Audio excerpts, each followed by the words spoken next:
Bienvenidos a bordo porque quiero seguir escuchando esa música que para algunos veteranos es muy identificatoria, sobre todo de Bugs Bunny, dibujito sobre el cual Alberto Fernández tuvo una serie de expresiones el otro día en una larga conversación con el expresidente uruguayo Mujica, y donde para señalarlo, para definirlo y sintetizarlo, cree que es parte del aparato de penetración cultural del imperialismo norteamericano, sobre todo comer zanahorias. Uno trató de recordar qué es lo que pasa para que una persona que ya es presidente electo se ocupe de estas cuestiones, que inclusive son demasiado viejas para la actualidad del mundo, y en particular también de la Argentina. Uno recordó de pronto, buscó un libro sobre Ariel Dorfman que escribió para leer El Pato Donald, que también estaba vinculado a esta cuestión de los años 70, de toda la perversidad de los Estados Unidos por introducirse en los países subdesarrollados con dibujos animados, en particular en esa época con los de Walt Disney. Los de Bugs Bunny no son de Walt Disney, pero no importa, son parte también de una cadena internacional y seguramente tenían tanta voluntad y preparación para introducir y lavarnos la cabeza a los argentinos y al resto del mundo. Un criterio semejante terminamos encontrando en una disertación de un viejo amigo de la Argentina y sobre todo de los Kirchner, que se llamó Hugo Chávez, el comandante Hugo Chávez, presidente de Venezuela. Conseguimos ese video y ya vemos de dónde Alberto Fernández recoge esa información tan privilegiada de que los Estados Unidos nos lavan la cabeza con los dibujos animados. Por favor, director, ¿me lo puede pasar? Nosotros conocemos más la historia de Superman. Yo sé que Superman nació en un planeta llamado Krypton. Todo ese veneno gringo, imperialista, lo tenemos aquí nosotros. Nos envenenaron desde niños a través de historietas. Y todos, ustedes ven esos personajes y todos son el imperio encarnado. Y los negros africanos son peor que los monos, pues. Tarzán, ese es otro imperialista. Tarzán y la mona Chita, pues. Sobre todo la mona Chita, aparte de Bugs Bunny, que es el ejemplo que tomó Alberto Fernández. En materia de humor, sin embargo, hay un elemento también más vinculado en esta parte de la grieta a Mauricio Macri y a Marcos Peña. ¿Por qué razón? Porque en esta parte de la comicidad política argentina, en un documento que han elaborado para su propia gente, se autocalificaron. Se autocalificaron como gobierno y en particular como gestión económica. Y el profesor Macri se puso a sí mismo, como el profesor Peña, una calificación bastante curiosa. Se pusieron un 8. Se supone que es en la escala del 10, porque cualquier persona, y sobre todo los que votaron la última vez, deben considerar que el 8 corresponde a la escala del 100. Pero esto era una forma de introducirnos en estas características cómicas, desopilantes, que tienen el presidente que se va y el presidente que viene. Mientras tanto, ya que hablo del presidente que se va y del presidente que viene, voy a poner un título. Son dos chanchos.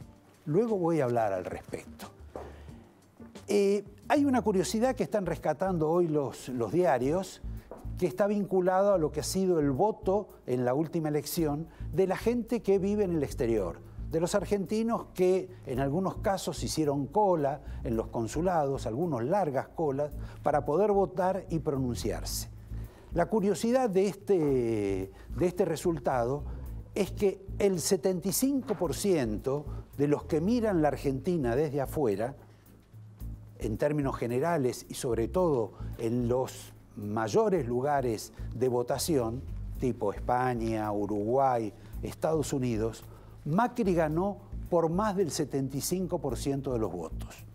Curiosamente, perdió, por una diferencia también importante, en localidades más pequeñas, digamos, a la hora de votar por la cantidad de sufragios, y perdió, digamos, en Túnez, perdió en Cuba, pero lo significativo es que sacó más de 76% de los votos. Lo que no dicen los diarios, y posiblemente no lo conozcan, es sobre otra situación que se dio en la última elección y que está referida a lo que es el voto militar. Hasta ahora, el voto militar en la Argentina se computó o se imaginó siempre a partir de encuestas. Nunca había elementos técnicos probatorios de cómo votaban los militares, salvo las votaciones en la Antártida, que normalmente la gente decía, los de la Antártida es una especie de mesa testigo que sirve para el resto del pensamiento militar. En la última elección, el voto en la Antártida le dio a Macri una cantidad importante de votos, 85% de los votos. Pero la curiosidad de esta última elección es que votaron 96.000 militares de las Fuerzas Armadas y de las Fuerzas de Seguridad.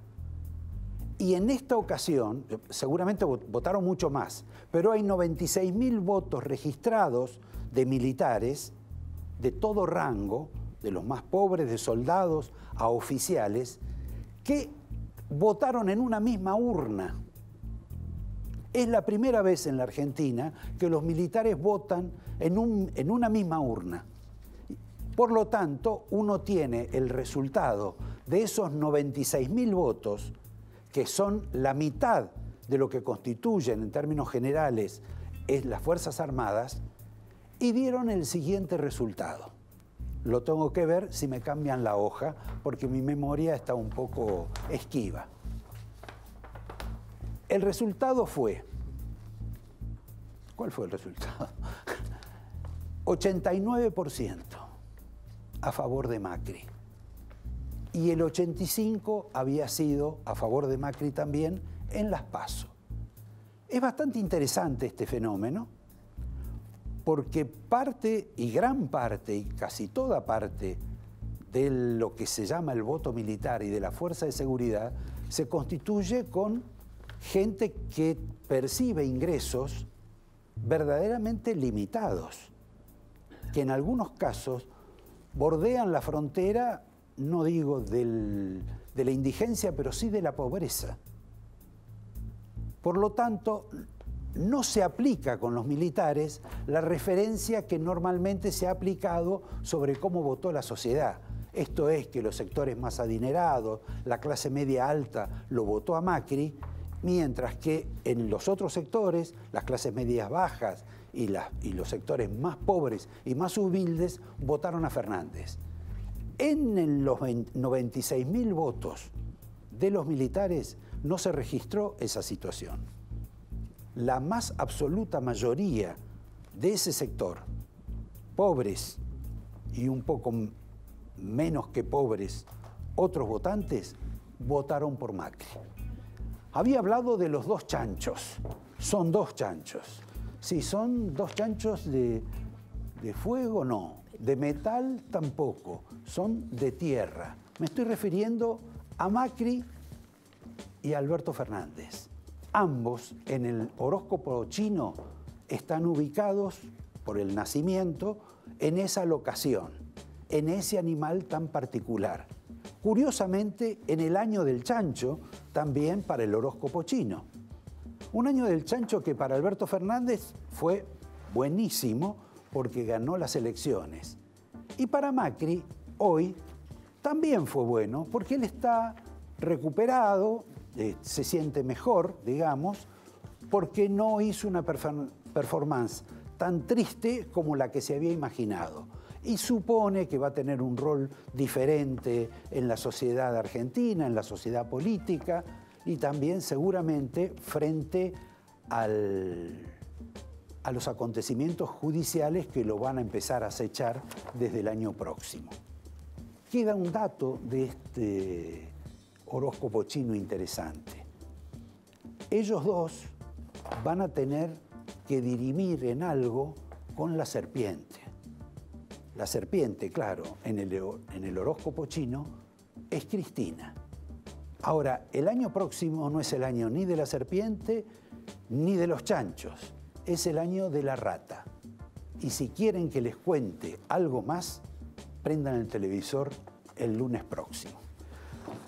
Me suspendo acá para pasar a otro capítulo. El capítulo se llama Roberto Labaña. Por un misterio de la naturaleza, la doctora Cristina de Kirchner y Alberto Fernández quieren que Roberto Labaña se incorpore al nuevo gobierno a partir del 10 de diciembre. Labaña ya ha dicho en su momento que él iba a ser presidente o no era nada.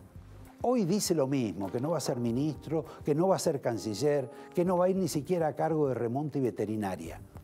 Pero conversa, no tanto como conversaba con Macri, obviamente al vacío porque Macri nunca lo tomó en cuenta, pero bueno, tuvo una reunión con Alberto Fernández. Alberto Fernández dicen que le ofreció la siguiente frase: elegí lo que quieras, y Labaña no elige lo que quieras, pero sí está interesado en el tema del Consejo Económico Social, que es una especie de instituto de repartición nueva que se quiere incorporar seguramente para integrar eso que se llama el pacto social. Ese consejo en alguna medida ya rigió en la Argentina, estoy hablando de mediados del siglo pasado, un poco más adelante, creo que en una administración militar, y curiosamente también quiso ser introducido en el gobierno Macri por Carlos Grosso. Esto es como una suerte de pretensión de algunos peronistas, unos con más coloratura que otros, sobre todo de los mayores de los 78 años. Me refiero a esos dos, por ejemplo. No le dio mucha importancia a esta pretensión todavía al proyecto de ley que pilotea en el Congreso el hijo de Labaña, Marcos, pero parece que Labaña puede estar considerando colaborar, porque él dice ayudar sí, pero participar no. Pero bueno, no pudo colocar al hijo como diputado, seguramente ahora va a tratar de ubicarlo, no sé, quizá a cargo de ese organismo o él mismo se pondrá al frente del organismo. Suspendo esta cuestión económica, pero la enlazo con otra, con un enigma que se me plantea con cierta repetición. No entiendo la razón por la cual la doctora Cristina de Kirchner, que dice no interesarse en casi ningún tema, se enloquece por la situación futura de YPF. Y seguramente se ha adentrado en esta empresa en la cual ella ha tenido tanta participación, primero cuando en lugar de privatizarla la hicieron nacional, con empresarios amigos de ella, luego cuando la estatizaron totalmente, luego la pagaron por esa empresa, etc. Historia en la cual siempre se los vinculó a los Kirchner con el funcionamiento de la compañía. Hoy más o menos está en la misma situación que el resto de las empresas argentinas, en el final. Pero fíjense ustedes que Cristina de Kirchner ha recibido 2 veces, porque acá avisamos una vez que a Cuba había viajado el señor Galucio, Ricardo Galucio, que fue, Miguel Galucio, perdón, que fue titular de YPF en tiempos de Cristina, y la había visitado en Cuba para hablar sobre este tema, sobre quién va a ser el responsable de la compañía. Pero ahora hemos descubierto que no solo viajó una vez, ha viajado 2, porque ella evidentemente está interesada en participar en la designación de quienes se van a ocupar del tema de YPF. En principio lo apartó a Massa, porque Massa decían que primero lo quería poner a Bosio, que segundo estaba vinculado a ciertas empresas, que después lo quería poner al señor Zapag, hasta que luego de la reunión de la semana pasada entre ella y él salió diciendo, al margen de otras declaraciones, que yo del tema YPF no me ocupo, no tengo nada que ver. Lo cierto es que sobre YPF hay infinidad de candidatos. El más fuerte o los más fuertes son los que responderían a Galucho. El primero que se menciona se llama Gastón Remy, que está en una empresa de Galucho. Va en la única compañía que tiene Galucho, que se llama Vista. Es un episodio medio particular esto de que un empleado de Galucho, amigo de Galucho, casi sería una operación macrista que Remy pasara a dirigir YPF. Remy, que por otra parte, cuando estaba en IDEA y organizaba los coloquios, jamás iba Cristina de Kirchner y tampoco va Alberto Fernández. Pero aparte de Remy, dicen que Galucho, en todo caso, que es un hombre astuto, dispone de otros candidatos, entre ellos una mujer. Hay otros proyectos con relación a ocupar YPF. El proyecto de un especialista relativo en el tema energético, que es un señor Bernal. Luego hay otros que participan porque en general se considera a YPF una pieza clave sobre el tema vaca muerta. Tema que vamos a hablar en este programa, aunque sea un minuto, porque acaba de hacer una declaración Alberto Fernández que me parece que dinamita vaca muerta. Lo cierto es que esta operación de Galucho con Cristina está altamente cuestionada dentro de la propia empresa de YPF. ¿Por qué razón? Porque hay mucha gente que entiende que el endeudamiento de YPF fue causado por Galucio y que cuando la tomó Galucio, la tomó a un determinado precio, y cuando se fue Galucio, la empresa valía muchísimo menos de lo que le había pagado el gobierno. Por último, voy a señalar dos cuestiones. Una, vean esta boleta que va a mostrar el director. Es la boleta de las elecciones del año 2000, que llevaba como candidato a Domingo Cavallo y como segundo a Gustavo Vélez. Importa ver esta boleta por la cantidad de gente que va en las candidaturas posteriores que acompañaban a estos dos figuras, en las cuales hay algunos notables y que siguen estando en alguna medida con Alberto Fernández, que iba en esa ocasión como candidato número 11.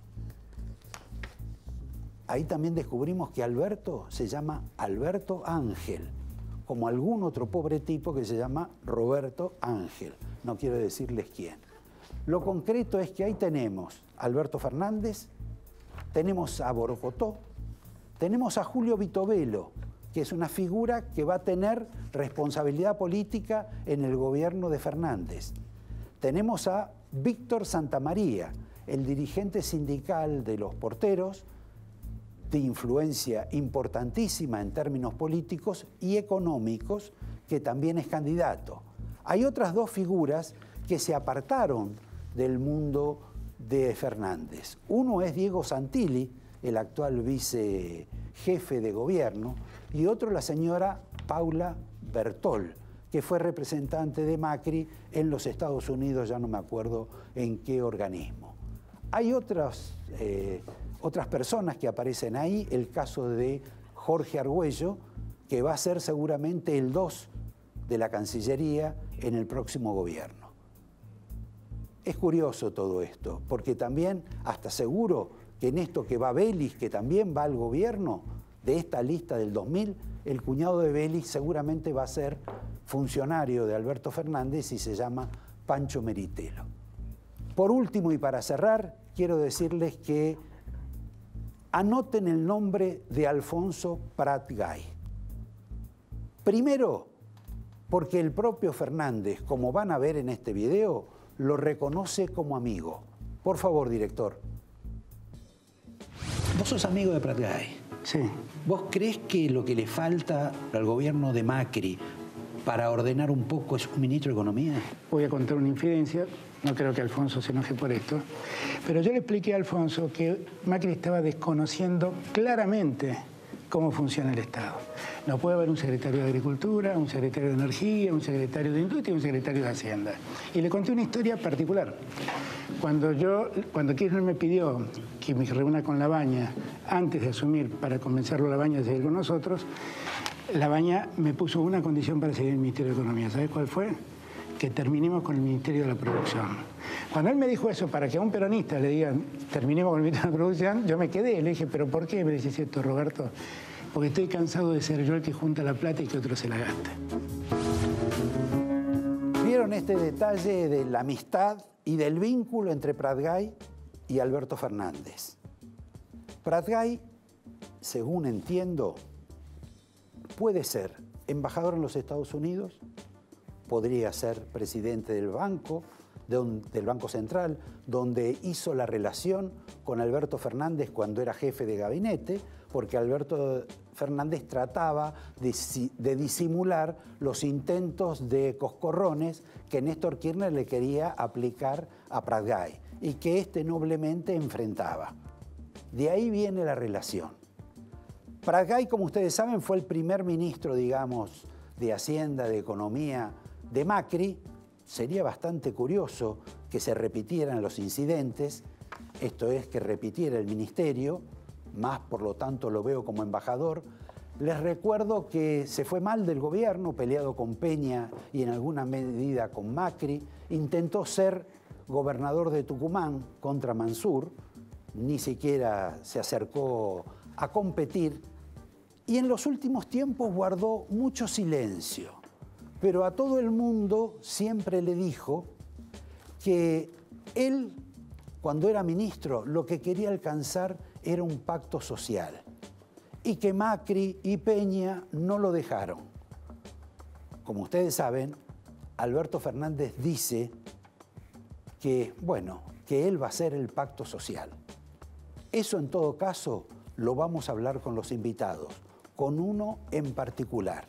Y también les prometo que en esta operación política que tenemos desarrollando a partir del nuevo invitado, les voy a revelar los nombres que ya seguro son miembros del gabinete de Alberto Fernández. Les anticipo los invitados. El primero es un economista, el amigo Broda, Miguel Ángel Broda. ¿Quieren que les cuente para qué lo traje? Para ustedes, si son medianamente serios en su casa y si no ven al Pato Donald y al Bugs Bunny, no necesitan ninguna aclaración.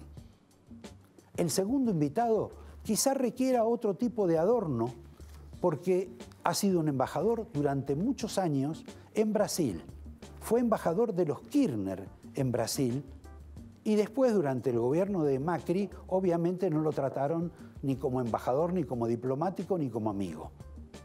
Vamos a hablar con él para que nos explique qué es lo que pasa, no solo con Brasil, qué es lo que dice y hace Alberto Fernández en México, un viaje por demás curioso. ¿Qué es lo que pasa con la llamada de Trump? Tenemos para hablar horas con Juan Pablo Lolé. Y por último, una amiga de la casa, aunque trabaja en La Nación, que se llama Laura Di Marco, que escribió un libro sobre Macri, un libro sobre la Cámpora y un libro también sobre Elisa Carrió y ya no me acuerdo quién más, también sobre Macri. La realidad es que ella nos tiene que mostrar cómo están esos mundos sobre los que escribió que cambiaron y cambian tan radicalmente a partir del 10 de diciembre. En un minuto empezamos con el doctor Broda.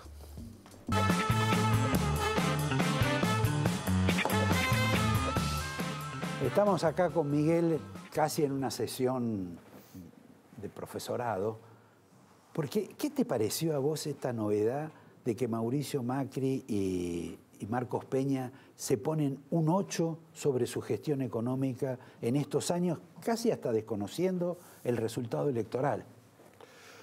Mirá,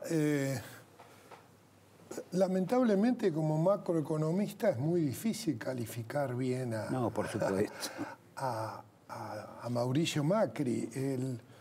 Mauricio rifó su presidencia antes de subir, cuando decidió que los desequilibrios macro y las distorsiones de precios relativos se resolvían cambiando el rumbo.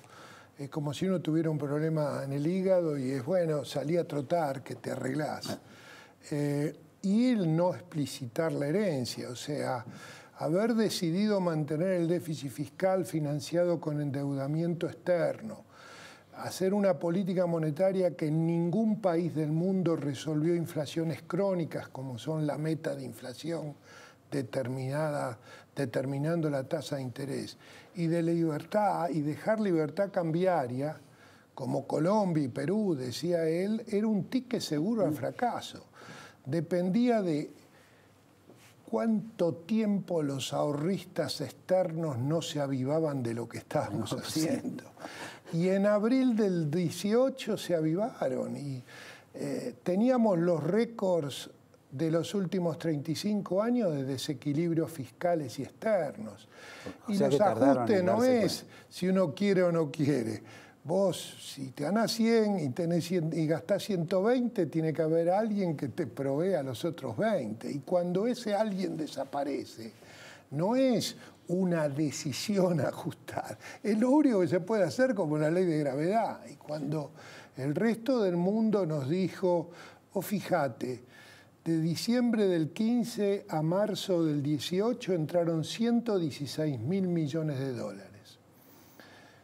¿Cuáles fueron las fuentes? 80.000 para financiar el déficit fiscal, 5.000 solo de inversión directa extranjera y el resto bicicleta financiera. ¿Y en qué se usó los 116.000? Bueno, usamos 34.000 millones para tener déficit en cuenta corriente, o sea, gastar en Punta del Este, Santiago o Miami. Usamos 30 y pico también para acumular reservas y el resto fue el deporte nacional, formación de activos externos, dolarizarnos, o sea, endeudamos al gobierno para poder atraer ahorro externo y que nos pudiera financiar nuestros excesos. Y la verdad, cuando eso se cortó, entramos en recesión, estábamos moderadamente saliendo de la recesión en junio y julio y tuvimos la sorpresa de las PASO, que hizo un daño fenomenal a la economía. La economía volvió a caer, la inflación volvió a acelerarse, las cuestiones financieras generaron un daño real de magnitud y hoy de nuevo estamos cayendo y Dios sabrá cuándo paramos de caer. Ahora, hoy Alberto Fernández, al terminar la reunión con el presidente mexicano, dijo una frase que a mí me parece que tiene un alto significado y no sé si en beneficio de la actividad económica. Dijo, bueno, en la Argentina se va a sufrir, vamos a sufrir, lo cual, como si no viniéramos sufriendo, digamos, dijo que íbamos a sufrir más, en particular las empresas. Y señaló a las empresas energéticas. Ahora, al margen de ciertas empresas y ciertos sectores, a mí no me combina en la cabeza esto de decir que vamos a desdolarizar las tarifas, por ejemplo, de los combustibles y simultáneamente decirles a los inversores extranjeros, sobre todo a las compañías petroleras, vengan a invertir en vaca muerta que van a cobrar en pesos. ¿Me podés explicar esto? ¿Quién le enseñó esto a Alberto Fernández o yo estoy profundamente equivocado con esta reflexión? No estás equivocado y es todavía mucho más grave que eso. Argentina no me digas que escuchaste más declaraciones de No, Alberto. no, Argentina enfrenta hoy 5 desafíos. Primero, necesitamos urgentemente reestructurar la deuda, para lo cual tenemos que mostrar algún superávit primario para decir, mire, algún esfuerzo estamos haciendo. No sabemos bien si queremos primero o después ajustar con el fondo, arreglar con el fondo. Todos los que han reestructurado, sobre todo desfolteadores seriales como nosotros, necesitamos el sello de aprobación, si no, no nos creen. Después tenemos un fenomenal problema de política monetaria. Tenemos que emitir, si seguimos pagando la perversidad del reperfilamiento de la deuda, tenemos que emitir 70% de la base monetaria de acá a mayo. Después tenemos un problema extraordinario cambiario. Tenemos un cepo duro, eficaz en salvaguardar lo poquito que van a quedar de reservas disponibles en diciembre, pero absolutamente transitorio. Y luego tenemos una política fiscal que tenemos que mostrar algún esfuerzo para pagar lo que tomamos prestado. Y entonces, encima de todo eso, tenemos un pacto económico y social que coordina expectativas, que en todos lados es una política de ingresos complementaria a lo que decidas monetaria, fiscal y cambiariamente, pero que acá parece ser el instrumento, o sea, que la coordinación de estos 5 desafíos excede mucho lo de vaca muerta. Vos necesitás, si querés tener... Bueno, este es un país que ha decidido no ser estable. Es un país que ha decidido ser anormal. Todos nuestros vecinos tienen 2 o 3 de inflación y 4 o 5 de tasa de interés. Nosotros tenemos 60 de tasa de interés. O sea, somos el récord mundial de crisis macroeconómica y sin embargo la sociedad no hubo una línea del debate ni la campaña electoral sobre un plan de estabilidad y crecimiento. Nosotros lo que podemos aspirar son a soluciones de segundo orden, o sea, en el mejor de los casos tenemos una política fiscal y una política cambiaria para tener 40, 45 de inflación el año que viene, y eso es lo mejorcito. Y si no coordinamos monetaria, fiscal y cambiariamente, tendremos aceleración de la inflación. O sea, tenemos 2 escenarios. Uno, inestable macroeconómicamente, pero no explosivo. Y el otro, inestable macroeconómicamente, pero explosivo.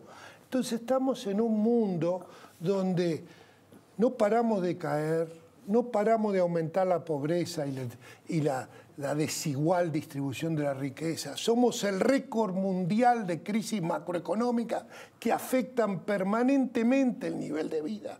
Ahora, y no queremos ser estables, y queremos desdolarizar, o queremos ir contra natura. La sociedad es bimonetaria. Ahorra en dólares y algunos pagos los realiza en pesos.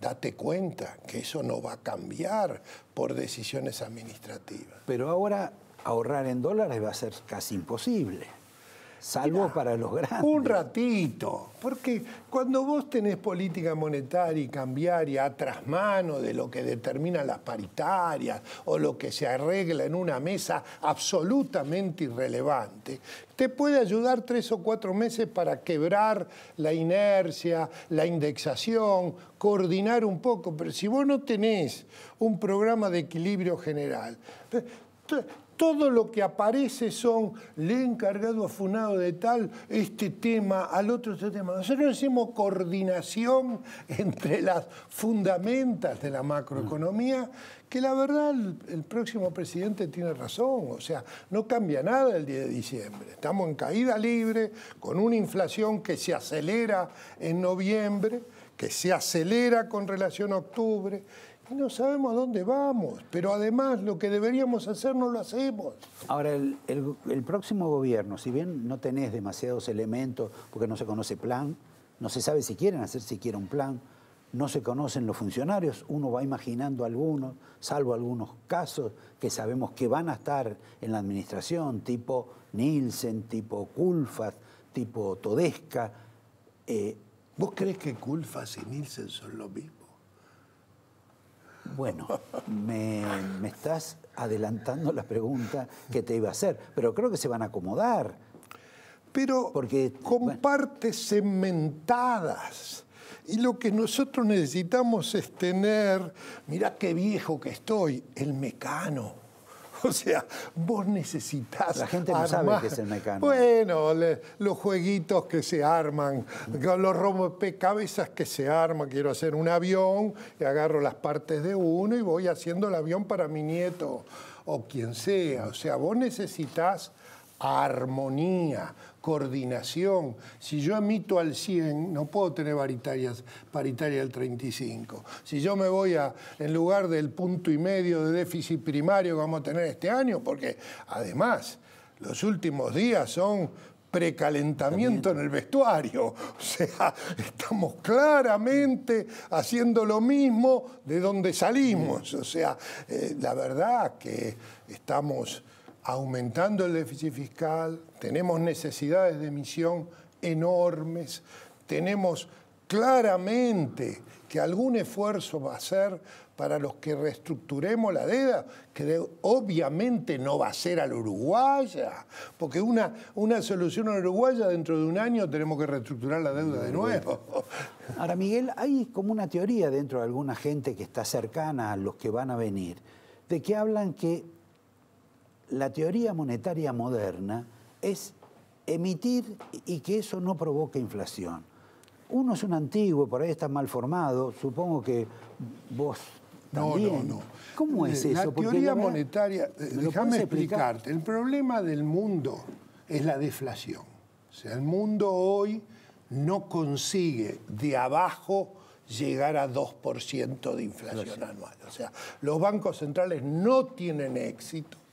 Y claramente este año es el año en el cual se crece menos desde la gran crisis del 2008-2009. Y hay mucha gente que dice que hay un estancamiento secular. En ese sentido de falta de demanda agregada, surgen una serie de hipótesis para un mundo con deflación, que es lo que, por ejemplo, publicita la diputada Vallejos. O sea, emitamos para ver si estimulamos el gasto agregado. Alguna política monetaria no convencional se hace en todos los bancos centrales del mundo y claramente un conjunto de gente que dice emitamos que la demanda de dinero se traga todo, no va a haber inflación. Si hay un ejemplo en el mundo, para no hacerlo somos nosotros, que tenemos una altísima inflación, que claramente hemos usado y abusado de la maquinita. Eso no quiere decir que para el caso de Japón o para las tasas de interés negativas de la Unión Europea es probable que después de probar con el quantity easing, de comprar bonos, de poner tasas negativas, algunos bancos centrales, claramente la teoría monetaria de cómo afectar el gasto agregado incluye en cualquiera de los países que tienen deflación, no en los países que tienen inflación crónica de la cual no podemos salir y que la verdad se está acelerando, no reduciéndose. Ahora, ese proceso entonces... No, que la nueva teoría monetaria va a ser usada para hacer algunas barbaridades locales, sin duda. Ahora, justamente por eso, la gente no puede ahorrar en dólares. Le van a bajar la tasa, pero las tasas no van a ser positivas. Y si no son positivas, tampoco la gente va a ahorrar en pesos. Van a hacer que la gente gaste toda la plata. No necesariamente vas a bajar la que ahorres en dólares. No podrás ahorrar en dólares al tipo de cambio oficial de 59 de hoy. Claramente los cepos duros como este transitoriamente aumentan un poco la demanda de pesos.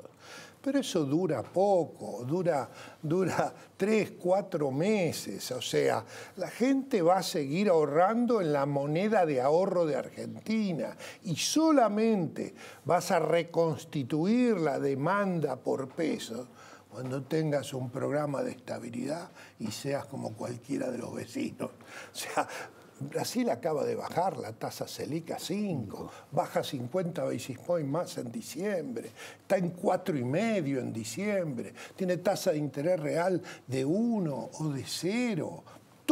Bolivia se endeuda menos del 4, Paraguay, Chile, a Uruguay se endeudan al 3%, y a nosotros a ninguna tasa de interés nadie nos presta. ¿Cuándo vamos a reaccionar? Y vamos a tratar de decir, mire, hay que parar de caer, y hay que parar de ser inestables. Y eso solamente se va a lograr cuando reconozcamos que somos un país bimonetario, no que intentemos forzar... Bueno, es contrario a lo que dice Marcó del Pont, que seguramente va a ser funcionaria de este gobierno o es particularmente adepta a esta administración que viene. Sin duda es totalmente contraria, sí. Bueno, así nos va a ir.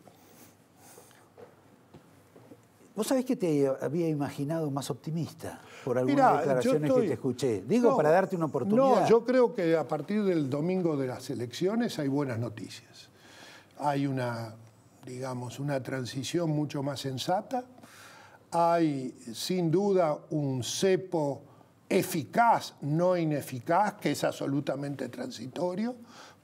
Y hay una disminución del impuesto inflacionario que recaudan los bancos al poner en caja. Porque le rebanaron. Obviamente, claramente es malo tener un impuesto inflacionario, pero sí hay un impuesto que lo recaude el Estado, no entidades privadas. Miguel, te agradezco. No me dijiste cómo va a ser la vida de los argentinos a partir del 10 de diciembre, pero vamos a tener alguna oportunidad para volver a conversar. Depende de cuando tengamos un programa, sin duda que vamos a tener. Lo que vamos a tener siempre programa es acá, espero. Te doy el vino de la casa. Gracias. Te doy un reloj de la casa que creo que vos no tuviste progresando enormemente. Acá nos vamos para arriba. Así es, con así es. Alberto Ángel Fernández. Bueno, yo me llamo Miguel Ángel y vos hiciste una revolución contra Los Ángeles. No, porque yo también me llamo Así Ángel. es, no te gusta demasiado porque lo ocultás. No, claro, hubiera preferido Lucifer. Y también el angelito, los nuevos tipos de angelitos. Muchas gracias, Roberto. Te agradezco a vos. Éxito. Y seguramente vamos a tener muchas charlas. Y a ustedes los invito a que en apenas un minuto después de la pausa hablemos en el lugar de Miguel Ángel con el señor Juan Pablo Lolé, que fue embajador en Brasil y que nos puede explicar un poco a Bolsonaro, pero fundamentalmente nos va a explicar qué es lo que pasa por la cabeza de Bolsonaro, de Trump, del ministro Guedes, que están tan en contra de Fernández, y Fernández y Cristina tan en contra de ellos cuando van a bajar los aranceles. Y Cristina dice que no quiere que se bajen los aranceles, lo acaba de declarar, y simultáneamente cuando la Argentina va a hacer la reunión de Puebla, que es, digamos, un organismo particularmente integrado por gente progresista. Me parece que no amiga de Bolsonaro. Así que vamos a tener fiesta en los próximos 10, 15 días y mientras tanto la relación con Brasil se deteriora. En un minuto lo lee. Gracias, Miguel Ángel. Bien, yo les dije que íbamos a hablar con Lolé porque él es, el tema de Brasil, vivió ahí mucho tiempo, representó a la Argentina también en la época de los K. Pero antes que eso, como Fernández está viajando, creo que pasado mañana, de vuelta a Buenos Aires, estuvo en México, nosotros sabemos algo de lo que dijo Fernández, de lo que dijo López Obrador, de lo que dijo el seguro canciller Felipe Solá, que hablaremos. Pero ustedes seguro no tienen mucha idea de quién es López Obrador, más allá de que sea un hombre grande, por decir algo veterano. Quiero que entiendan, por ejemplo, esto que dijo hace poco tiempo con relación al tema de la seguridad y los mecanismos que tiene López Obrador para resolver problemas de seguridad, como resolvieron el de la detención de los hijos del Chapo Guzmán y que después los tuvieron que devolver porque la fuerza de los narcos era más poderosa que la del propio Estado mexicano. A partir de eso, les sugiero que vean esto y vos también, que no sé si lo viste. Este Estado se está avanzando en algo que es fundamental, garantizar que haya seguridad. Y se ha avanzado. No estoy diciendo que no hay problema, claro que hay. Hay menos inseguridad, ahora tenemos más problemas allá en la frontera, un grupo ahí que está muy beligerante y los estamos llamando a que le bajen y que ya todos nos portemos bien, ya al carajo la delincuencia, fuchi, guácala. Bueno, esto debe ser una parte de López Obrador, por ahí no elegimos la que más lo beneficia, pero me parece que no es muy diferente a lo que vimos. Y digamos que ya sabe que la gente se va a portar bien. ¿Por qué? No sé, pero se va a portar bien. Ahora, yo no tengo que hablar de esto, tenés que hablar vos. Bueno, obviamente que México, la llegada de López Obrador es después de varios intentos, lo hace, es un ex-PRI, llegó alcalde de México, y bueno, él se planteó dos hipótesis. La primera, negociar con Estados Unidos, renegociar el NAFTA, y en la renegociación del NAFTA se planteó respecto de Trump una alternativa, que es, llevo todo el ejército a la frontera para impedir que los mexicanos y sobre todo los habitantes de Centroamérica cruzaran la frontera. Y como contraprestación de eso, Trump empezó a tener una relación fluida con él. O sea que él tiene Esto le compra mercadería. O sea que es un ejército que protege la frontera de los Estados Unidos de las invasiones de los migrantes. Para que puedan exportar, que llegan a 200.000 millones de dólares. Y bueno, esa es la política que tiene López Obrador para el norte. Y después tiene una política para el sur de la América Latina, que obviamente está más direccionada a proteger a Venezuela, una relación fluida con Cuba y con las izquierdas latinoamericanas. Digamos que esa posición casi siempre la tuvo México, ¿no? Sí, ellos tienen una posición dual porque con eso se defienden hacia adentro, porque el PRI es un movimiento de izquierda. Ahora, ¿a qué fue a buscar Fernández a México? Porque no creo que haya ido para ver el Museo de Frida Kahlo. Bueno, yo creo que ahí hay dos intenciones. Una primera es, atento a la situación que hay con Brasil y con Venezuela, México era un contrabalance. ¿Qué quiero decir con esto? Ir a México suponía que la Argentina podía girar del Acuerdo de Lima y tener un interlocutor no del nivel de Brasil, pero más importante que la Argentina. Esto se da un poco para mí al revés, porque la Argentina tiene condiciones hoy, Roberto, para desarrollar toda una política que para mí sería mucho más eficaz hacerlo con los 14 que están en el Grupo de Lima que con México y con Uruguay que no saben si va a llegar.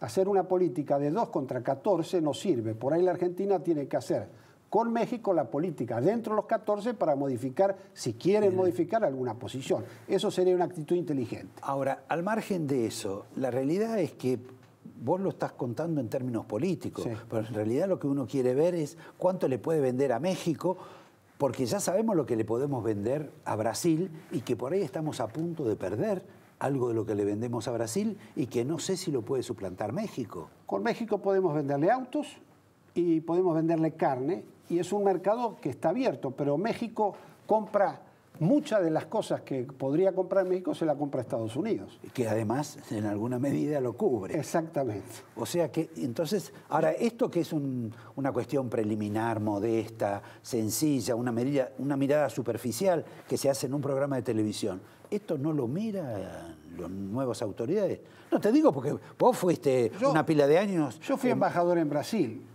Brasil siempre le puso un parate a la relación con México porque ellos creen que América del Sur es una entidad en sí mismo y que México es una entidad ligada a Estados Unidos. Eso piensa Itamaraty. Entonces México siempre estaba fuera del cuadro. ¿Por qué estaba fuera del cuadro? Y porque era un competidor. ¿Y por qué también es un competidor? Porque también compite en la relación con Estados Unidos. Entonces, en esta idea de poner a México como interlocutor, yo creo que tiene que ver lo de Venezuela, tiene que ver lo de Cuba, porque México nunca dejó de tener relación con Cuba, y tiene que ver con toda la izquierda tampoco con España.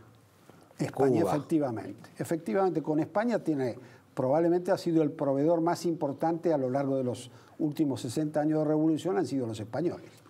Ahora, no tenemos en claro muy bien lo de Fernández en México, pero sí tenemos en claro el conflicto, que nos guste o no, inclusive hasta por razones personales, que están enfrentando al compañero Bolsonaro con Alberto Fernández y la doctora Kirchner. ¿Qué grado de amplitud, de crecimiento puede tener este tipo de baile que hoy tenemos, donde Fernández lo trató de misógino, el otro dijo barbaridades? Zurdo le dijo. Sí. Escardalada. Sí, eso en portugués. Con la forma en que él lo dice, sí, aparte, ¿no? Entonces, ¿qué es lo que creo yo de eso? Yo creo que la discusión entre dos presidentes no tiene precedentes, primero. Segundo, creo que va a haber voluntad de actores no políticos que van a tratar de modificar esta situación, porque hay demasiados intereses en el medio. En Brasil son 2 millones de puestos de trabajo los que exportan para la Argentina, y otro debe haber 1 millón en la Argentina. Entonces, todo eso se está moviendo. ¿Por qué? Porque en realidad es una discusión de personas cuando acá estamos discutiendo de políticas de Estado. Pero lo que pasa es que, no sé si, bueno, las políticas económicas también son cuestiones de Estado, sí, pero uno tiene la impresión de que Brasil va a un libre comercio, no sé si con Estados Unidos, pero estuvo a punto de firmarlo ya con Japón y lo va a firmar con Japón, y la Argentina no va a firmar libre comercio con nadie. Bueno, lo que puede ocurrir en ese caso, hay que cumplir normas en el Mercosur, no es tan fácil. Brasil, si sale de la tarifa externa común, sería una transgresión al tratado. O sea que hay procedimientos. Lo que Brasil está planteando concretamente es reducir la tarifa externa común, que va del 7 al 35 y en distintas escalas, en cada escala a la mitad. Por ejemplo, si es de 10 a 5, si es de 15 a 7,5. Entonces, ¿cuál es la idea?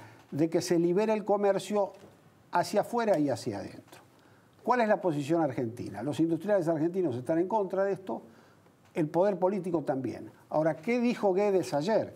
Dijo, nosotros vamos a avanzar con esto porque ya hemos hecho la reforma laboral, la reforma de jubilaciones y nos falta reforma tributaria. Nosotros vemos liberalización de la economía. Y Bolsonaro dijo, bueno, si la Argentina acompaña, bien, y si no acompaña, también. Entonces, acá hay una negociación en puerta.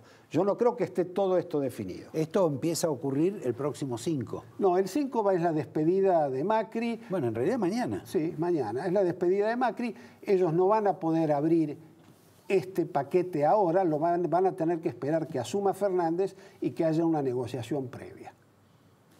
Ahora, al margen de los problemas entre Fernández, los problemas, estas cuestiones de mal gusto con la cuestión de los hijos y todas las declaraciones, ha hablado el que va a ser el canciller argentino en México sobre Brasil. Bueno, eso no sé por qué lo hizo, probablemente porque hay exigencias de la hora. Sí, es cierto, normalmente cuando uno está en un país no habla de otro país. Pero dijo... Pero bueno, somos argentinos. Bueno, sí, vale todo. Dijo que habría que romper la muralla que está planteando Brasil. La muralla. La muralla. Y la muralla está en el norte de México, no en Brasil. Nosotros con Brasil tenemos un diferendo, para mí que es político y económico. Y ese diferendo se resolverá conversando en una mesa, no se va a resolver con comunicados, ni con emisiones radiales, ni televisivas, ni con Twitter. Esto se va a resolver en una mesa y van a tener que decidir qué es lo que hacen. Ahora, también antes de la asunción de Fernández, creo se va a hacer la reunión del Grupo Puebla en la Argentina. Sí, es el día 7 y 8. Digamos que a Bolsonaro el tema del Grupo Puebla le produce urticaria, pero a Alberto Fernández y a toda su compañía le parece una institución progresista y magnífica. Y tienen integrantes argentinos también. Por supuesto. ¿Cómo es esta película? Eso lo organizó Magnani, que es un senador, ex senador que fue senador del Partido Socialista, que lo expulsaron del Partido Socialista, el chileno, porque él fue el que perjudicó a la concertación, abriéndose de la concertación y quitó un porcentaje de votos que les impidió ganar. Pero eso es otro tema. Digamos que es uno de los mejores amigos de Alberto Fernández y que lo ha acompañado casi como un representante argentino en los viajes de España, Portugal, etcétera, y no sé, supongo que a Brasil es un representante también. del socialismo regional, para ponerlo así, ese grupo es un grupo nuevo que muchos son ex. Ahora, no hay, salvo Fernández, con poder efectivo, no hay ningún otro. Entonces, la posibilidad de que eso tenga éxito es relativo, porque en México no viene el presidente de México. ¿Pero qué quieren, la revolución? No, quieren tener digamos, hay una fantasía de izquierda en la región. Y la fantasía de izquierda es una fantasía que es acorralar a la derecha, que es lo que tratan de hacer con Piñera, con Duque, y al mismo tiempo tener un proyecto. Ni se les ocurre. En Brasil es muy difícil, porque en Brasil para eso está Lula. Entonces Lula, mientras esté preso, va a ser difícil, y por eso, detrás de la prisión de Lula hay todo un movimiento que va a buscar la liberación de Lula. Entonces, claro, Bolsonaro, ¿qué va a venir a hacer acá? O está en contra de todo esto. Esto es así. ¿Por qué? Porque Bolsonaro cree que ese germen es lo que provocó los desastres en Brasil. Yo creo que Lula fue un buen presidente de Brasil, pero se le escaparon algunas liebres. Y diga, a Lula lo pueden liberar en los próximos 15 días. Probablemente, pero también ahí hay un problema del Superior Tribunal, porque el Superior Tribunal hay 6 que los nombró el PT. Entonces, los votos los tienen, pero pareciera ser de que no se deciden a poner los votos. Entonces, el presidente está postergando semana a semana esto, y teóricamente tendría que estar resuelto. Por otro lado, dicen en Brasil que si a Lula está libre, tiene 4 procesos más que continuarían. Entonces va a ser una libertad que no va a ser tan libre. Habrá que ver cómo se desarrolla eso.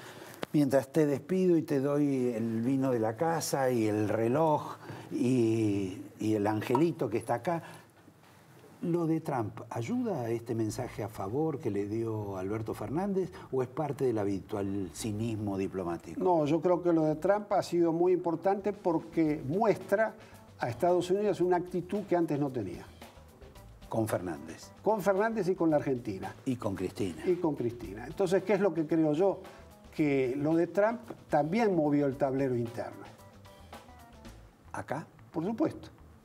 Porque acá hay mucha gente que cree que la prioridad es arreglar el tema de la deuda y principalmente la relación con Estados Unidos.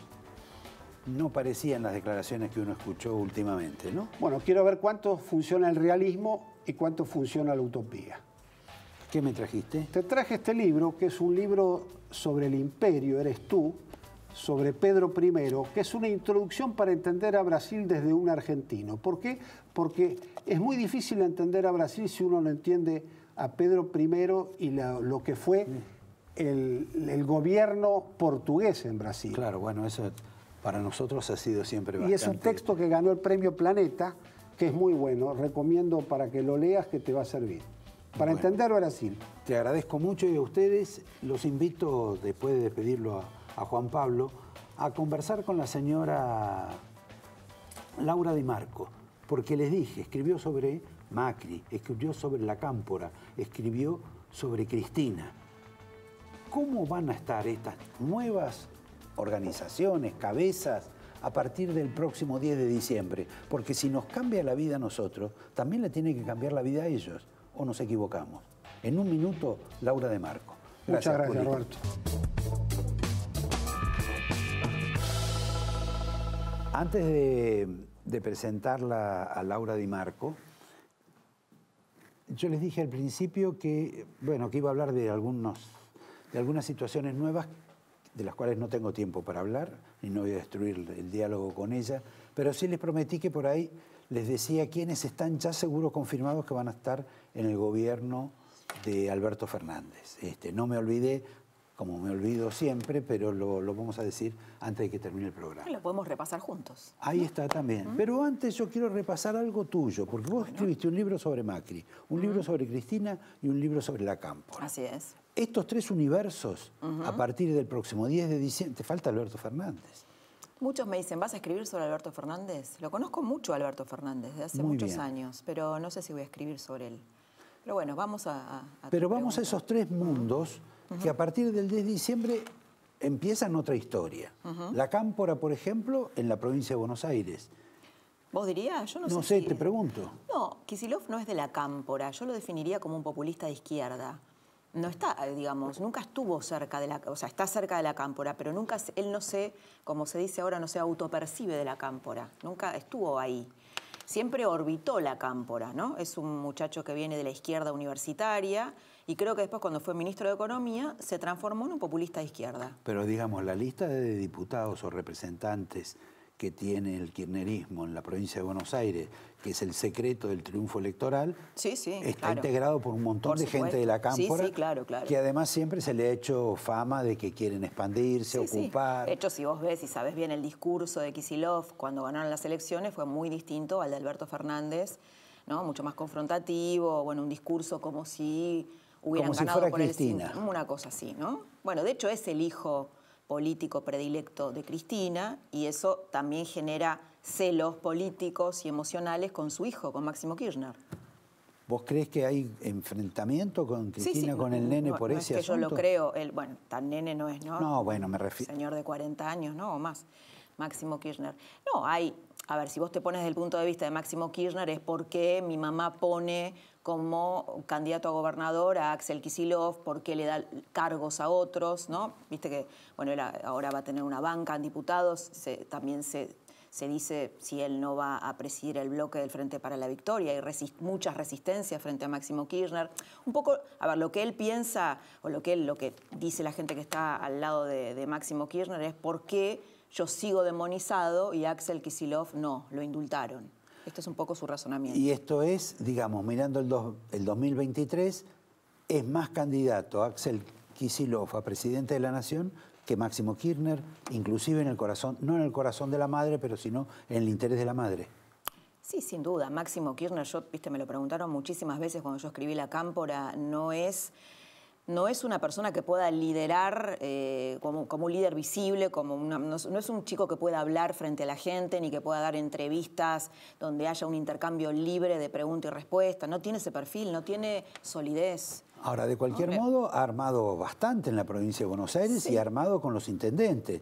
Y me parece que no está ajeno a repartos o responsabilidades sobre determinadas áreas específicas y yo diría delicadas de la provincia de Buenos Aires. Sí, pero si querés ponerle un nombre, es un operador, ¿no? Un operador inteligente. Todos quienes lo frecuentan dicen que es inteligente en el intercambio. Ahora, lo que no podría, porque tiene mucho de la intolerancia de la madre y de la, ¿cómo te diría?, de la rusticidad que tiene Cristina Kirchner muchas veces en las respuestas. Veo que no lo asocias para nada con el padre. Bueno, también sí, con el padre. Sí, lo que pasa es que, bueno, por ahí la madre la hemos seguido viendo y es más visible. Justo ayer, tenía insomnio y empecé a leer, seguí leyendo, leí algunas partes de Sinceramente. Y yo digo, el grado pero qué antiguo, ya lo debiste haber leído hace un año. Sí, lo leí, pero quise volver a leer qué decía de la gente que votaba a Macri, ¿no? Y es de un grado de atraso, ¿no? De antigüedad en el análisis, de cosa rústica, primitiva en el análisis, que me parece que el hijo tiene mucho de eso, de un análisis que atrasa en un mundo que ha cambiado, ¿no? Por ejemplo, Sinceramente dice algo así como que Mauricio Macri la gente que lo vota no cree en los derechos humanos, por ejemplo, ¿no? Que es el 40% de los argentinos. Bueno, por ejemplo, claro. Ahora, tenemos el fenómeno, no de la Cámpora de Kicillof, sí el de Máximo, la madre en alguna medida, pero la organización, después del triunfo de Fernández, hubo alguien que dijo, yo si fuera el titular de la Cámpora, ahora que llegamos al poder, la disuelvo para no ser más una fuente de enojos, digamos, para decirlo de algún modo. Eso no lo veo ni en chiste. No, por supuesto, claro. Ahí hay una disputa de poder, ¿no?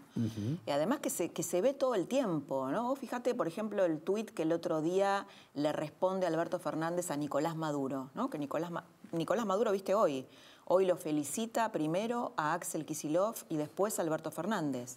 Eso también, hay como un montón de mensajes cifrados que andan dando vueltas ahí que todo el tiempo están expresando Lo que pasa que una lucha de poder, yo creo ¿no? que Maduro ha leído mucho la historia argentina y cree que Kicillof es una especie de rosas. Entonces, Por las patillas, en principio, ¿no?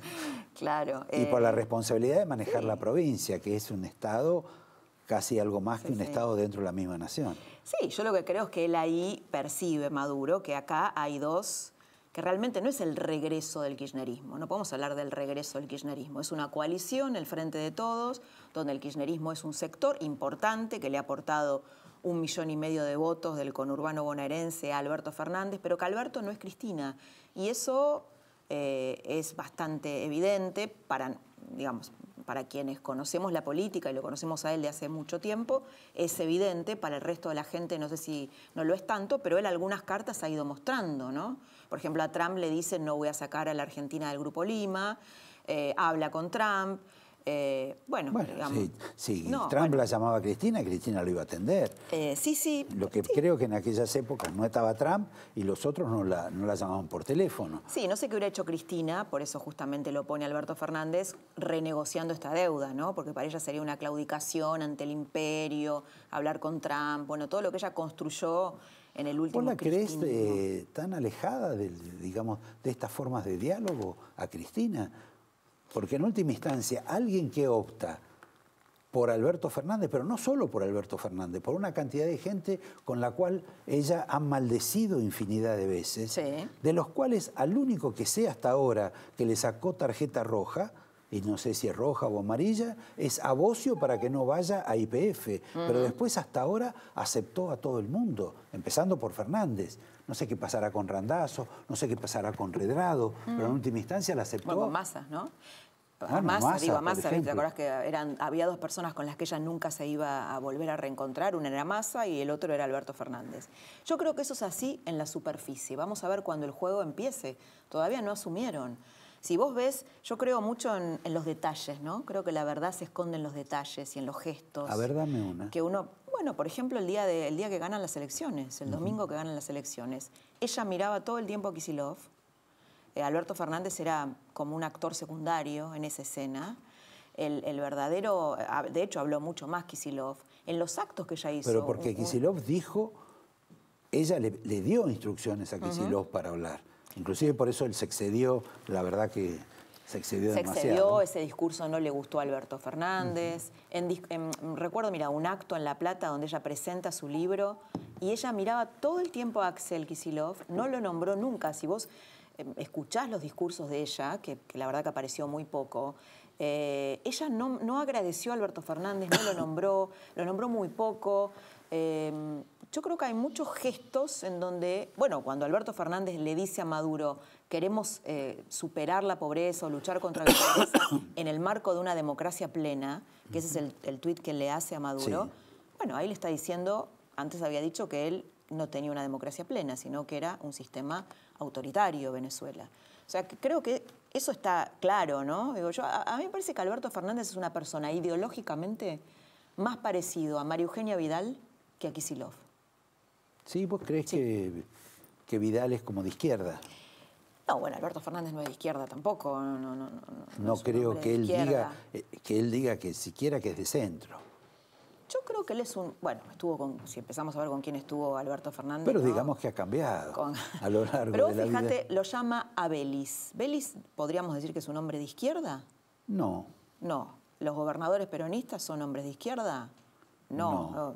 Es lo que hay en la Argentina. Bueno, por eso. Entonces, yo creo que él es un hombre con un discurso demócrata. O sea, yo creo que Alberto Fernández, si él no estuviera con Cristina, no haría determinadas cosas que hace. Pero si él no hubiera estado con Cristina, no sería presidente. Por supuesto. En eso sí creo que se parece a María Eugenia Vidal. Bueno, ha dependido... Coincidimos. Sí, creo que no por la misma razón. Sí, bueno. Bueno, nos queda fuera el ingeniero Macri, ¿no? El hombre que está orgulloso del 40% que sacó, porque no lo había pensado sacar, que decidió quedarse en la Argentina, vendió el departamento, se va a vivir a Los Abrojos, y va a seguir en la política. Descubrió que la gente lo quiere, ¿no? En las marchas nació como otra dimensión de la política, le puso el cuerpo a la política. Sí, bueno, eso redefine. ¿Te acordás que lo querían jubilar a Macri hace poco? Cornejo claro. lo quería jubilar, María Eugenia Vidal. No es el único, Horacio Rodríguez No, también. Horacio Rodríguez Larreta, le nació otro macho alfa, Larreta, ¿no? Sí, Le ganó por el 55%, arrasó. Yo no sé si le va a resultar tan sencillo ser el macho alfa de la coalición, ¿no? Porque los radicales le van a disputar poder, lo van a cuestionar. Larreta lo va a cuestionar, ahí se viene también otro. Yo creo que hay un cambio de época, el fin de un periodo, no solamente con respecto al Frente de Todos, sino también al posmacrismo. Es todo un cambio. Ahora, siempre estamos los argentinos con esos cambios fenomenales que van a ocurrir a partir, en esta ocasión, del próximo 10 de diciembre y después, naturalmente, no pasa nada, solo nos aumentan los impuestos. Pero bueno, te agradezco, Laura. No nos queda tiempo ni para hacer el comentario. Simplemente les dije que quiénes van a estar seguro en el gobierno.